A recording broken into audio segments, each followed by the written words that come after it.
أعوذ بالله من الشيطان الرجيم. بسم الله الرحمن الرحيم. وترى الشمس إذا طلعت تزاور عن كهفهم ذات اليمين وإذا غربت تقرضهم ذات الشمال وهم في فجوة منه ذلك من آيات الله من يهد الله فهو المهتد ومن يضلل فلن تجد له وليا مرشدا وتحسبهم أيقاظا وهم رقود ونقلبهم ذات اليمين وذات الشمال وقلبهم باسط ذراعيه بالوصيد لو اطلعت عليهم لوليت منهم فرارا ولملئت منهم رعبا وكذلك بعثناهم ليتساءلوا بينهم قال قائل منهم كم لبثتم قالوا لبثنا يوما أو بعض يوم قالوا ربكم أعلم بما لبثتم فبعثوا أحدكم بورقكم هذه إلى المدينة فلينظر أيها أزكى طعاما فليأتكم برزق منه وليتلطف ولا يشيرن بكم أحدا صدق الله العظيم. اگر آپ اس غار کو دیکھتے تو سورج جب طلوع ہوتا تو ان کی داہنی اور سے ہٹ کر چلا جاتا اور جب غروب ہوتا تو ان کی بائیں اور سے ٹکرا کر چلا جاتا اور وہ اس غار کی مشاہدگی میں تھے. یہ اللہ کی نشانیوں میں سے ہے. اللہ جسے چاہتا ہے وہی ہدایت پاتا ہے اور جسے بے راہ کرے تو وہ کوئی ایسا مددگار نہیں پائے گا جو اس کو راستہ دکھائے. اگر تم دیکھتے تو ان کو خیال کرتے جاگتے حالانکہ وہ سوئے ہوئے تھے اور ہم ان کو دائیں بائیں کروٹ دلاتے تھے اور ان کا کتا دروازے کے اوپر اپنے پاؤں پھیلائے ہوئے تھا. اگر آپ ان کو جھانکتے تو آپ ان سے پیٹ پھیر کر بھاگتے اور آپ کے دل کے اندر ان کی دہشت بڑھ جاتی. جس طرح ہم نے ان کو سلایا تھا اسی طرح ان کو اٹھایا تاکہ وہ آپس میں بات کریں. ان میں سے ایک کہنے والے نے کہا کہ تم کتنی دیر رہے؟ کہا کہ ہم ایک دن یا دن کا کچھ حصہ رہے. چند لوگوں نے کہا بلکہ تم کتنی مدت رہے اس کو تمہارا رب خوب جانتا ہے. بس تم میں سے ایک کو یہ چاندی کا سکہ لے کر شہر میں بھیجو. بس وہ دیکھے کہ کہاں پاکیزہ کھانا ملتا ہے بس اس میں سے وہ تمہارے لیے کھانا لائے اور ہوشیاری سے کام لے. کسی کو تمہارے بارے میں پتا نہ چل جائے. جب یہ نوجوانوں نے اپنے ایمان کو بچانے کے لیے غار کے اندر پناہ لی شہر سے نکل گئے تو اللہ تبارک و تعالیٰ نے ان کی مدد کی. غار کے اندر یہ چھپ گئے. اب یہ غار ایسا تھا وَتَرَى الشَّمْسَ إِذَا طَلَعَتْ تَزَاوَرُ عَنْ كَهْفِهِمْ ذَاتَ الْيَمِينِ. کیونکہ غار کے اندر بہت لمبی مدت تک ان کو رہنا تھا.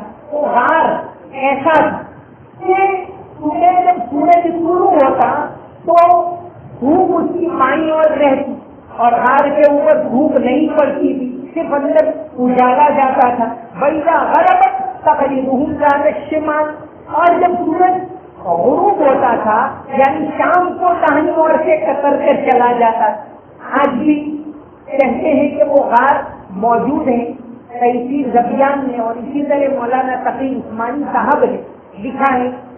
اب تو اس غار کے اوپر اردن کی حکومت نے ایک عالیشان مسجد بھی بنوائی لیکن وہ غار کا دہانا آج بھی اسی طرح ہے کہ اندر دھوپ نہیں جاتی. تو جب انہوں نے اللہ کے لیے یہ قدم اٹھایا تو اللہ نے ان کی مدد کے لیے کہ ان کے اوپر دھوپ نہیں پڑتی تھی وہ ان کی فجوہ غار کی کشادگی کے اندر بالکل آرام سے تھے. ذالک من آیات اللہ, یہ اللہ کی نشانیوں میں سے. دنیا کا نظام اسباب کے اوپر چلتا ہے. اللہ نے دنیا کا نظام اسباب کے اوپر رکھا ہے. اللہ نے سبب یہ رکھا ہے کہ پانی پیو گے تو پیاس بجھے گی, نہیں پیو گے تو نہیں بجھے گی, کیونکہ اللہ نے تاثیر رکھی. کھانا کھاؤ گے تو پیٹ بھرے گا, نہیں کھاؤ گے تو نہیں بھرے. سورج ہوگا تو دھوپ ہوگی, نہیں ہوگا رات کو تو دھوپ نہیں ہوگی. یہ اللہ نے سارا نظام اسباب کے اوپر رکھا ہے. لیکن کبھی کبھی دنیا کا نظام, دنیا کے اندر اللہ تبارک و تعالیٰ اسباب کے خلاف بات کرتے ہیں. جیسے اللہ نے پیغمبروں کو معجزے دیے تو ظاہری اسباب کے خلاف. اب وہ چونکہ ظاہری اسباب کے خلاف ہوتے ہیں اس لیے انسان کو جلدی سمجھ میں نہیں آتا. اور یہ سورج دھوپ دیتا ہے, ہم دیکھتے کہاں سے آتی ہے, اس کے اندر اتنی روشنی کہاں سے آتی. تو روزانہ ہوتا ہے تو غور نہیں کرتی, یہ بھی تو اللہ ایک معجزہ ہے. رات ہوتی اندھیرا ہو جاتا, روزانہ ہو رہا ہے, اس لیے ہم غور نہیں کرتے کہ یہ کیوں ہوتا ہے. حالانکہ قرآن میں تو یہ دعوت کی گئی ہے, ان فی خلق السماوات والارض واختلاف اللیل والنہار لآیات لأولی الالباب. کہ اللہ کی نشانیوں کے اوپر غور کر, اللہ کی نشانیوں پر غور کرنا یہ بھی اللہ کا ذکر ہے. ایک تو ذکر ہوتا ہے زبان سے, تسبیح ہم پڑھتے سبحان اللہ, الحمدللہ, اللہ اکبر, یہ بھی ثواب کا کام ہے. ایک دل کا ذکر ہو کہ آدمی غور کرے کہ اللہ تعالیٰ نے ایسے بڑے بڑے پہاڑ کیسے بنائے, یہ پانی روزانہ اتنا زیادہ کہاں سے آتا ہے, یہ سمندروں کا نظام کیسے چل رہا ہے, اس پر غور کریں. نبی کریم صلی اللہ علیہ وسلم جب تہجد کے وقت اٹھتے تھے تو آسمان کی طرف نگاہ کر کے یہی آیت پڑھتے تھے, ان فی خلق السماوات والارض واختلاف اللیل والنہار. کہ ان ساری چیزوں کے اندر اللہ کی توحید کی نشانیاں, تو اس کے اوپر غور کرنا چاہیے. تو اللہ تبارک و تعالیٰ نے یہ انتظام کر دیا کہ اندر دھوپ نہیں جاتی. دوسرا یہ کہ ان کو سلا دیا. اور سوئے کیسے تھے, بتحسبهم ایقاظا وهم رقود, کہ سوئے ہوئے تھے لیکن آنکھیں کچھ کھلی. کوئی آدمی دیکھے تو ایسا لگے کہ یہ جاگ رہی, حالانکہ ایسے سوئے ہوئے ہیں سالہ سال تک کہ ان کو کچھ پتا نہیں. انسان جب مر جاتا ہے تو اس کا جسم تھوڑی دیر کے اندر گلنے سڑنے لگتا ہے. ایک آدھ دن رکھنے کا ہو, 2 دن رکھنے کا ہو تو کوئی رشتے دار رکھنے بھی تیار نہیں ہو. اس کے اندر سے جسم سے ایسی انتہائی خطرناک بدبو آتی ہے 12 سے لے کر 36 گھنٹے کے اندر. جیسا جیسا موسم, جیسا جیسا ملک, یہ سائنسداں کہتے ہیں کہ انسان کا جسم ہے وہ 30 ٹریلین انگلیوں سے بنا چل رہا ہے, گلتا سڑتا نہیں. گوشت کو ایسے تم رکھو 2 گھنٹے تو سڑ جاتا ہے, 2-3 گھنٹے رکھو تو بگڑ جائے. یہ گوشت ہے لیکن بگڑتا نہیں, سال ہر سال تک. تو یہ جسم بنا ہے 30 ٹریلین انگلیوں سے. اور انسان کے پیٹ کے اندر, آنکھ کے اندر کہتے ہیں کہ 37 ٹریلین بیکٹیریا ہوتے ہیں.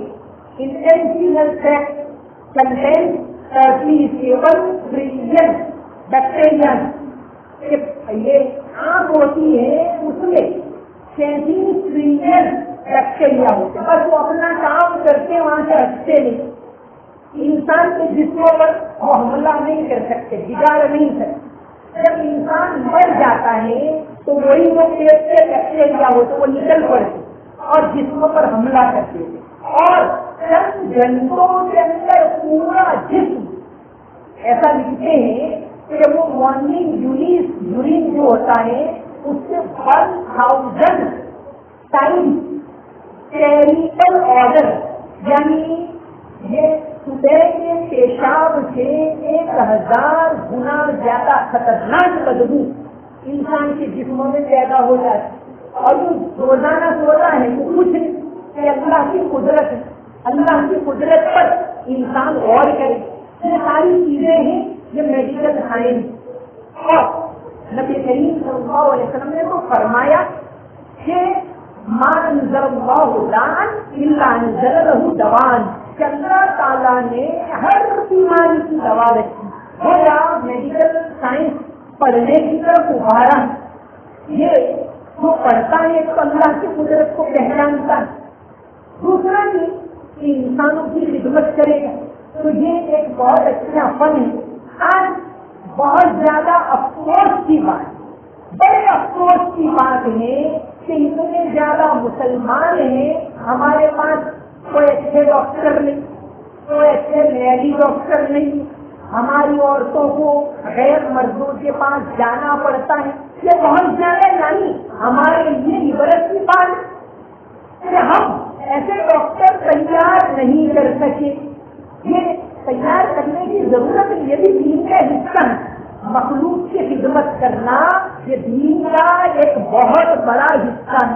بہرحال یہاں جو واقعہ چل رہا ہے کہ اللہ تبارک و تعالیٰ نے ان کو سلا دیا اور کتنے 309 سال تک غلط سوچی کہتی سلاطی جادو کی 309 سال تک سوئے.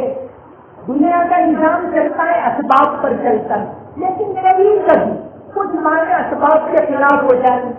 گزشتہ کل ہی میں نے پڑھا یہ بھاسکر پیپر کے اندر کا پہلے پیج کے اوپر کہ برازیل میں ایک بچہ ایسا پیدا ہوا کہ پہلے دن سے ہی چلنے لگے. تو کبھی کبھی ایسا اسباب کے خلاف ہوتا ہے. یہ اللہ کی قدرت. تو اللہ تبارک و تعالیٰ نے ان کو اتنے سال سلا دی. جب انہوں نے اللہ کے لیے قربانی دی تو اللہ نے ان کی مدد کی. ان تنصروا اللہ ینصرکم، قرآن کی آیت ہے کہ اگر تم اللہ کے دین میں لگو گے. دین میں لگنا صرف یہ نہیں کہ آدمی جو ہے بس نکل پڑے تبلیغ کے لیے، وہ بھی دین کا ایک حصہ ہے.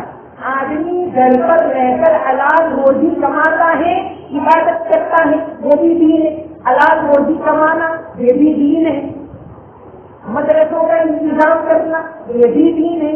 وقت پر تبلیغ میں نکلنا یہ بھی دین ہے. سارا دین ہے. تو ان تنصروا ینصرکم، اگر تم اللہ کے دین کی مدد کرو گے تو اللہ تمہاری مدد کرے. قرآن کی آیت ہے اور ضرور اللہ تبارک و تعالیٰ کرتی. تو یہ اللہ تعالیٰ نے ان لوگوں کی مدد کی. اور کیسی مدد کی کہ 309 سال تک بس سوئے رہے. اور ایسے سوئے رہے. قرآن کریم کے اندر منظر کی اشارہ بتحسبهم ایقاظا وهم رقود، کہ تم اگر ان کو دیکھتے تو خیال کرتے کہ وہ جاگتے ہیں لیٹے ہوئے، حالانکہ وہ تو سوئے ہوئے ہیں. وَنُقَلِّبُهُمْ ذَاتَ الْيَمِينِ وَذَاتَ الشِّمَالِ، اور ہم ان کو دائیں بائیں کروٹیں دے رہے تھے. وَكَلْبُهُمْ بَاسِطٌ ذِرَاعَيْهِ بِالْوَصِيدِ، اور ان کا کتا دروازے کے اوپر آگے کے پاؤں پھیلائے ہوئے پڑا تھا، وہ بھی سویا ہوا تھا. اور اس کو بھی اللہ تبارک و تعالیٰ نے اتنے عرصے تک سلائے رکھا.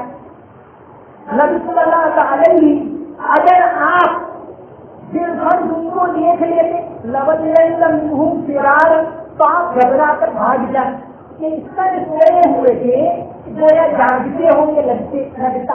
اللہ نے ایسی حفاظت کا انتظام کیا. لَوَلَّيْتَ مِنْهُمْ فِرَارًا، اگر تم ان کو جھانک لیتے تو تم وہاں سے بھاگ نکلتے. وَلَمُلِئْتَ مِنْهُمْ رُعْبًا، اور تمہارے دلوں کے اندر ان کی دہشت بھر جاتی. ایسا اللہ تعالیٰ نے ان کو سلا دیا تھا. یہ اللہ نے ان کی حفاظت کا انتظام کیا. تو آدمی اللہ کے دین کے اوپر عمل کرنے کی بات کو ٹھان اپنے عقیدے کی حفاظت کرنا طے کر دے تو اللہ تعالیٰ ضرور مدد کرتے. یہاں ایک بات آئی وَكَلْبُهُمْ بَاسِطٌ ذِرَاعَيْهِ بِالْوَصِيدِ، تو ان کے ساتھ ان کا کتا تھا چوکھٹ پر وہ بھی پاؤں پھیلائے ہوئے پڑا تھا. حالانکہ کتا اس کی کوئی زیادہ اہمیت نہیں، لیکن جب یہ ان کے ساتھ رہا تو اللہ تعالیٰ نے اس کا بھی ذکر کیا. شیخ ثانی رحمۃ اللہ علیہ جہاں لکھتے ہیں صحبت کے اثرات کے بارے میں لکھتے ہیں کہ یہ کتا ان کے ساتھ رہا تو اللہ تعالیٰ نے قیامت تک کے میں اس کا بھی ذکر کر دیا. صحبت کے اثرات میں آدمی جیسے لوگوں کے ساتھ رہے گا جیسے اثرات اس کے اندر ضرور آئیں گے۔ اس لیے جو ہے اچھے لوگوں کے ساتھ رہیں، بڑے لوگوں کے ساتھ رہیں، سچے لوگوں کے ساتھ رہیں، امانتدار لوگوں کے ساتھ رہیں، تو اس کے اثرات آدمی کے اوپر ہوتے۔ اسی طرح بچے اچھے لوگوں کی صحبت اختیار کریں، اس کا بہت زیادہ خیال رکھا جائے۔ کتا، اس کا یہاں ذکر ہوا، جیسے ضرورت ہو تو کتے کو پال سکتے ہیں، بنا ضرورت پالنے کی اجازت نہیں۔ اور دین اسلام جانوروں کے حقوق، جانور کو پالتے، انسان تو انسان کے ساتھ تو ہمدردی ہے ہی، انسان کے ساتھ تو درد دل کے بعد سے پیدا کیا انسان کے ساتھ تو ہے، جانوروں کے ساتھ ہمدردی کرنے کی بھی ہمارے دین نے تعلیم دی ہے۔ حضرت ابن عمر رضی اللہ عنہ سے مروی ہے کہ آپ صلی اللہ علیہ وسلم نے فرمایا کہ ایک عورت نے بلی پالی اور اس کو باندھے رکھی تھی، اس کو کھانا بھی نہیں دیتی تھی برابر اور سوچتی بھی نہیں، وہ بلی مر گئی تو اللہ تبارک و تعالیٰ نے اس کو عذاب میں مبتلا کی کہ یا تو باندھی تو اس کو کھانا دیتی، یا اس کو چھوڑ دیتی تو اپنے آپ کھانا تلاش کر لے۔ جانوروں کے حقوق، مرغی پالتے ہیں یا بکریاں پالتے ہیں یا گائیں بھینسیں جو بھی پالتے ہیں، ان کے حقوق کا ذکر ہے۔ جانا ثقفی رضی اللہ عنہ سے مروی کہ ایک مرتبہ آپ صلی اللہ علیہ وسلم ایک جگہ جا رہے تھے، آپ نے دیکھا کہ ایک اونٹ کے قریب سے آپ گزرے تو اونٹ نے یہ گردن آپ کے سامنے جھکا دی، آپ اس کے پاس کھڑے رہے، پھر پوچھا کہ اس کا مالک کون ہے؟ مالک کو بلایا، کہا کہ کیا تم لوگ ہم کو بیچ دیں گے؟ کہا حضور بیچنا تو کیا، ہم آپ کو ہبہ یعنی ہدیہ مفت میں دے دیتے۔ آپ صلی اللہ علیہ وسلم نے فرمایا کہ دیکھو یہ اونٹ شکایت کرتا ہے تو اس کی طاقت سے زیادہ کام دیا جاتا ہے اور اس کو پورا کھانا نہیں دیا جاتا، تم اس کا خیال رکھو۔ اس آدمی نے کہا حضور یہی اونٹ ہے جو ہمارے پاس گزارے کے لیے، تو آپ نے فرمایا تو اس کا پورا خیال رکھو، اس سے طاقت سے زیادہ کام کر لو اور اس کو کھانا دو۔ تو یہ جانوروں کے حقوق آپ صلی اللہ علیہ وسلم نے بیان کیے اور تفصیل سے آتے حدیث کی کتابوں کے اندر۔ اسی طرح کتے کی بات آئی، کتے کی ایک مثال آتی ہے حدیث شریف کے اندر۔ آپ صلی اللہ علیہ وسلم نے فرمایا کہ کوئی آدمی کسی کو ہدیہ دے، کوئی چیز دی ہدیے کے طور پر، دوست ہے یا ضرورت مند ہے اور اس کو دی، بعد میں واپس لی تو وہ میں نے دیا واپس لاؤ، کچھ ہو گیا تو واپس مانگی، تو آپ نے فرمایا کہ دی ہوئی چیز واپس لینا اس کی مثال تو اس کتے جیسی ہے جو طے کرتا ہے پھر اسی کو چاٹتا ہے۔ ہدیہ کسی کو دے دیا کسی کو، اس کو بھول جاؤ، اللہ کے لیے دیا۔ جیسے حدیث شریف کے اندر یہ بھی بات آتی ہے کہ کسی کو کوئی ہدیہ دیا گیا تو سامنے والے کو چاہیے کہ وہ بھی اس کو ہدیہ دے تاکہ اس کا بدلہ ہو جائے، اور اگر نہیں دے سکتا تو کم از کم اس کو کہے جزاک اللہ، اللہ تجھے اچھا بدلہ دے، تو یہ دعا دی۔ تو کتے کی یہ مثال حدیث شریف کے اندر دی۔ تو یہاں ان کا کتا ان کے ساتھ تھا تو اس کا بھی ذکر کیا، اس پر سے شیخ سعدی لکھتے ہیں کہ صحبت کے اثرات ہوتے ہیں۔ وَكَذَلِكَ بَعَثْنَاهُمْ لِيَتَسَاءَلُوا بَيْنَهُمْ، جس طرح ہم نے ان کو سلایا تھا اسی طرح ہم نے ان کو جگایا۔ 309 سال ہو گئے، اس کے بعد یہ لوگ جاگے۔ قَالَ قَائِلٌ مِّنْهُمْ كَمْ لَبِثْتُمْ، ایک نے پوچھا کہ کتنا ٹائم گزرا، کتنی دیر تک ہم سوئے رہے؟ وہ کوئی زمانہ گھڑیوں وغیرہ کا تو تھا نہیں، لیکن اس سے بھی پوچھا کہ کم لبثتم، کتنی دیر تک ہم ٹھہرے رہے، کچھ اندازہ ہوتا ہے؟ قالوا لبثنا يوما او بعض يوم، چند لوگوں نے جواب دیا لگتا ہے کہ ہم ایک دن تک سوئے رہے یا دن کا کچھ حصہ، انہوں نے اندازہ لگایا۔ دوسروں نے کہا قالوا ربكم اعلم بما لبثتم، اللہ جانے پتہ نہیں چلتا کہ ہم کتنی دیر سوئے رہے۔ تو یہاں ایک بات آئی، جب پوچھے تو کہا قال كم لبثتم، پوچھا کہ کتنی دیر سوئے رہے، قالوا لبثنا یوما او بعض یوم، ہم ایک دن یا دن کا کچھ حصہ سوئے رہے. یہاں مفسرین 3 مسئلے لکھے. مولانا عبد الماجد دریابادی رحمۃ اللہ علیہ یہ تینوں باتیں اپنی تفسیر کے اندر لکھی ہیں کہ جب یہ اٹھے اور یہ اندازہ لگایا، یہ بات چیت کی، اس سے 3 باتیں سمجھ میں آتی. پہلی بات اجتہاد، قیاس کرنا، اندازہ لگانا. بہت سی باتوں میں جیسے انسان کو بالکل پختہ معلوم نہیں ہوتا تو اندازے سے جواب دیتا، تو اندازے سے جواب دینا یہ جائز ہے.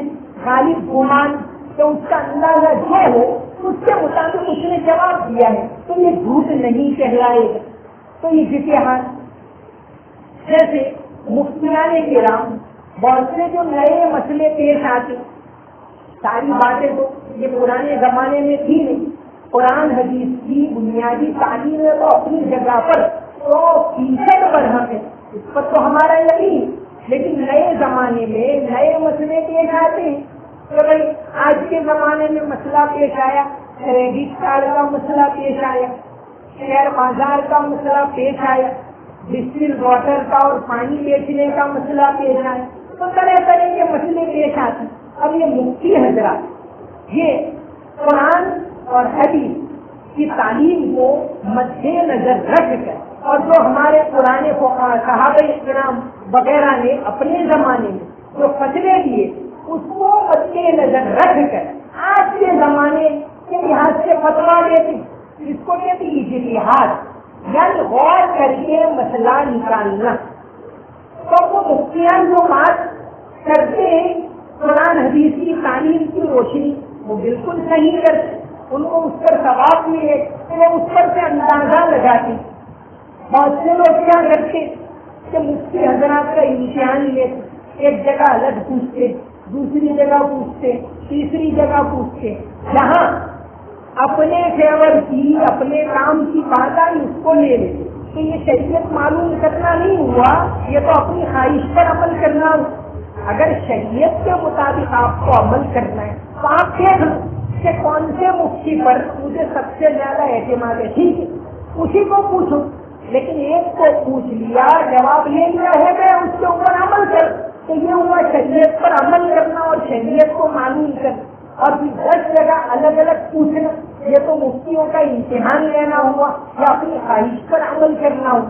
تو بہرحال مولانا عبد الماجد دریابادی یہاں 3 مسئلے لکھتے کہ اجتہاد کا جائز ہونا، یہ بات کو انہوں نے تفسیر کشاف سے لکھی. دوسری بات زاد راہ یعنی پوشاک، یہ مسئلہ انہوں نے تفسیر مدارک سے لیا کہ آدمی سفر میں جائے تو توشا ساتھ میں ضرورت کون کون سی چیزوں کی پڑے گی کہ اتنے دنوں تک جاتا ہوں، اتنے کپڑوں کی ضرورت پڑے گی، فلاں چیز کی، مسواک کی، برش کی، صابن کی، مجھے کچھ جگہ پانی کی، یہ چیز کی ضرورت، جو چیزیں ضرورت میں آتی ہیں اس کو ساتھ میں لینا. فرمایا کہ یہ متوکلین کا کام ہے، اللہ پر بھروسہ رکھنے والوں کا کام. جو لوگ اللہ پر بھروسہ رکھتے ہیں تفسیر مدارک میں لکھا ہے کہ وہ لوگ اپنی چیزیں لے کر نکل. ہم تو کیا سمجھتے کہ اللہ پر بھروسہ راستے میں اس کو یہ دے گا، لے لیں گے، مل جائے گا، مانگ لیں گے، ایسی بات نہیں. ہاں جب موقع آیا نہیں ہے آپ کے پاس اور کسی نے دے دیا لے لیا تو کوئی حرج نہیں. لیکن ہم کو اسی راستے سے نکلے جیسے اصحاب کہف، آگے آیت کے اندر یہ آ رہا ہے کہ روپے بھی لے کر نکلے تھے کہ روپیہ دے کر بھیجا کہ جاؤ کھانا خرید کے لاؤ.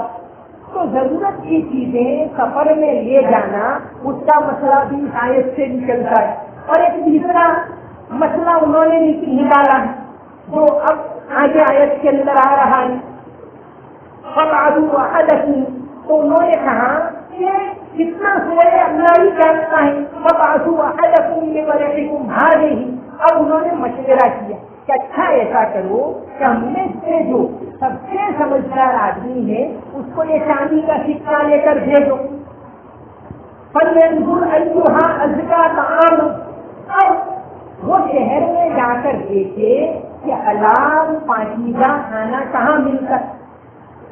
حلال اور پاکیزہ، ایک تو پاکیزہ ہونے کا مطلب کیا کہ ناپاک نہ ہو، مردار وغیرہ نہ ہو، یہ ایک تو مطلب کہ جن چیزوں کے کھانے کو شریعت نے منع کیے وہ کھائیں تو وہ بھی حرام، اور ایک تو حلال روزی سے کھانا۔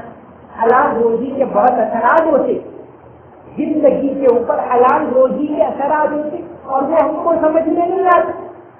ڈاکٹر کہتا ہے کہ فلاں چیز کھاؤ گی کہ بھائی ڈائبٹیز ہے، تم کو فلاں چیز نہیں کھا سکتے، تمہاری سرجری ہوئی ہاتھ کی، فلاں چیز چربی نہیں کھا سکتے، تو فوراً بات سمجھنا آتی۔ یعنی چیزوں کے کھانے پینے کے جسمانی اثرات تو ہم کو بہت سمجھ میں آتے اور کوئی حرج نہیں، صحیح ہے، ڈاکٹر نے اس طرح بتایا ہے، اس طرح احتیاط کرنا، پرہیز کرنا، یہ شریعت کی تعلیم ہے۔ لیکن میں جو بات کہہ رہا ہوں کہ چیزوں کے جسمانی اثرات تو ہم کو بہت سمجھ میں آتے، ڈاکٹر نے کہا تھا یہ نہیں کھاؤں، لیکن چیزوں کے روحانی اثرات بھی ہوتے ہیں کہ حرام غذا کھائی دعا قبول نہیں ہوتی، عبادت قبول نہیں ہوتی، اچھے کاموں کی توفیق نہیں ہوتی، سچائی کی توفیق نہیں ہوتی، آدمی جھوٹ کی طرف مائل ہوگا، حرام کمانے کی طرف مائل ہوگا، تو یہ حرام کے اثرات ہوتے، حرام روزی۔ تو جسمانی اثرات تو ہم کو فوراً سمجھ میں آتے، جب اس کے روحانی اثرات تو اصحاب کہف دیندار لوگ کہاں کہ جاؤ اور جا کر ایسا کھانا خریدنا جو پاکیزہ اجوہا ازکا کے اندر دو باتیں آ گئی کہ وہ پاک بھی ہو، ناپاک نہ ہو، حرام نہ ہو اور حرام روزی راضی نہ ہو۔ سنایا ہوا یہ حرام ہے، ہم کو سمجھ میں نہیں آتا، جوئے کی کمائی حرام ہے، ہم کو سمجھ میں نہیں آتا، راستے میں کسی کو تکلیف دے کر کمایا۔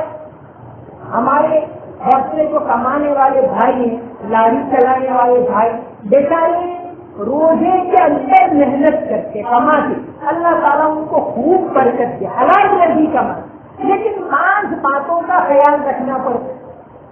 اس طرح لاری کھڑی کرتی کہ آنے جانے والوں کو تکلیف ہوتی، ایسا بالکل نہ کریں، اس طرح سائڈ میں رکھیں کہ گزرنے والوں کو تکلیف نہ ہو، تو یہ اس کا ثواب ملے گا اور روزے حلال ہو۔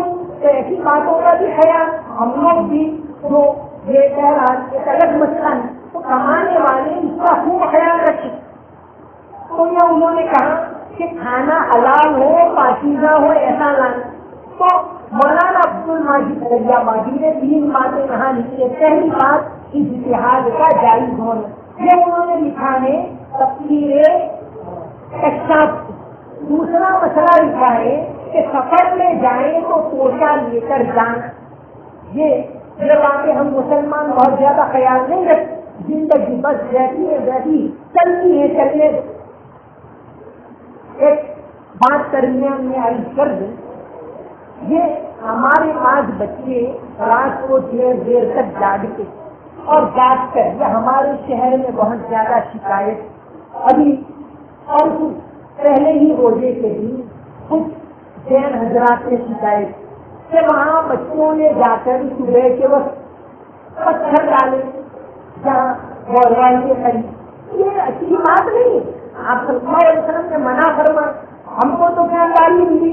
قرآن کریم کے اندر فرمایا وَلَا تَسُبُّوا الَّذِينَ يَدْعُونَ مِن دُونِ اللَّهِ، کہ جن بتوں کو تم نہیں مانتے، جن کو تم شرک کہتے ہو، ان کو ہی برا بھلا مت کہو۔ فَيَسُبُّوا اللَّهَ عَدْوًا بِغَيْرِ عِلْمٍ، اگر تم ان بتوں کو برا بھلا کہو گے تو وہ جہالت کی وجہ سے اللہ اور اس کے رسول کی شان میں برا بھلا کہیں گے، عَدْوًا بِغَيْرِ عِلْمٍ۔ تو یہ اس طرح کرنا، ایسا برتاؤ کرنا یہ اچھی بات نہیں ہے۔ رات کو دیر تک جاگنا اور دوسرے لوگوں کو پریشان کرنا، اسی طرح صبح کے وقت جلدی دوسروں کو پریشان کرنا، یہ تو جاگنا ہے تو عبادت کے لیے جاگنا ہے، حدیث شریف کے اندر آتا ہے من قام رمضان ایمانا واحتسابا غفر له ما تقدم من ذنبه، کہ جس نے رمضان میں رات کو جاگ کر نماز پڑھی ایمان کے ساتھ اور ثواب کی نیت سے، تو اللہ تعالیٰ اس کے سارے گناہ معاف کر دے گی۔ تو یہ جاننا ہے کہ اللہ کی عبادت کے لیے ہے، میں کہ اللہ کے بندوں کو پریشان کرنے کے لیے۔ تو مولانا ابو ماجد دریابادی نے دوسرا مسئلہ لکھا ہے تفسیر مدارک سے کہ پیسہ لے کر جانا چاہیے، اور تیسرا جو مسئلہ انہوں نے لکھا ہے احکام القرآن سے کہ مشترک کھانا اصحاب الکہف کھانا ملا لے، جیسے جماعت میں جاتے ہیں تو کھانا سب کا ملا لے، چاہے کوئی کم کھائے کوئی زیادہ کھائے کوئی حرج نہیں، لیکن یہ مل جل کر کھانا چاہیے۔ یہ مسئلہ انہوں نے یہاں اس آیت سے لکھا ہے وما علینا الا البلاغ المبین۔ اللهم صل على محمد وعلى ال محمد وبارك وسلم ربنا آتنا في الدنيا حسنة وفي الآخرة حسنة وقنا عذاب النار۔ یا اللہ ہماری غلطیوں کو معاف فرما، تمام قصوروں کو معاف فرما، یا اللہ حلال روزی عطا فرما، یا اللہ حرام سے ہم تمام کی حفاظت فرما، صحیح سمجھ عطا فرما، دینداری عطا فرما، بے دینی سے ہماری حفاظت فرما، تیری عبادت کی توفیق عطا فرما، ہماری عبادتوں کو قبول فرما، یا اللہ ہمارے روزے کو قبول فرما، یا اللہ ہم روزہ رکھتے ہیں تیرے لیے تلاوت کرتے ہیں، یا اللہ تیری رضا کے لیے ہم تیری عبادت کرتے ہیں، یا اللہ جتنی ہماری سمجھ ہے جتنا ہمارا علم ہے یا اللہ اس کے مطابق ہم کرتے ہیں، قبول کرنے والا تو ہی ہے، یا اللہ ضرور اس کے اندر کوتاہیاں ہیں، یا اللہ اس کے اندر غلطیاں ہیں، یا اللہ ضرور ہماری غلطیاں ہیں، لیکن تو معاف کر کے قبول کر لے، یا اللہ اپنے فضل و کرم سے ہماری عبادتوں کو قبول کر لے، یا اللہ ہم کو نواز لے، ہمارے رشتے داروں کو نواز لے، یا اللہ ہمارے ماں باپ کو بہترین بدلہ عطا فرما، یا ان میں سے جو